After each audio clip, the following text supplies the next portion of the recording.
మనము దత్తపుత్రులము కావలెనని ధర్మశాస్త్రమునకు లోబడి ఉన్న వారిని విమోచించుటకై, ధర్మశాస్త్రమునకు లోబడిన వాడాయను. ఆయన మనల్ని దత్తపుత్రులుగా చేసుకోవటానికి ఆయన అనాది కాలమైనటువంటి సంకల్పము. ఎప్పటి సంకల్పం అది? సృష్టి ఆరంభమునకు ముందు నుంచి ఉన్నటువంటి సంకల్పము. ఆ సంకల్పములో యేసు ప్రభువు మనల్ని తనకు దత్తపుత్రులుగా, లేకపోతే తండ్రికి దత్తపుత్రులుగా చేయటానికి ఈ భూలోకంలోనికి వచ్చారు అన్నది సత్యము.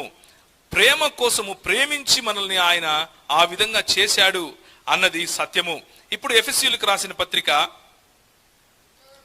1:6, తనకు కుమారులనుగా స్వీకరించుటకై మనలను ముందుగా తన కోసము నిర్ణయించుకుని మనము తన ఎదుట పరిశుద్ధులమును నిర్దోషులమును అయుండవలనని జగత్తు పునాది వేయబడక మునుపే ప్రేమ చేత ఆయన క్రీస్తులో మనలను ఏర్పరచుకున్నాడు.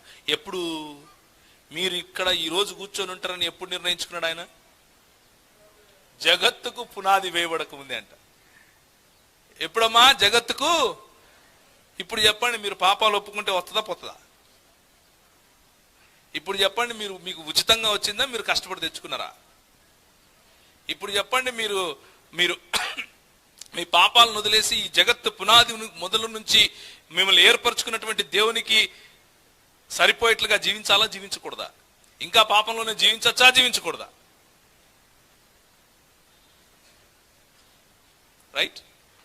సో దేవుడు మనల్ని జగత్తు పునాది వేయబడక ముందే పిలుచుకున్నాడు. చూడండి 28వ వచనం, రోమీయులకు రాసిన పత్రిక మనం చదివాం కదా.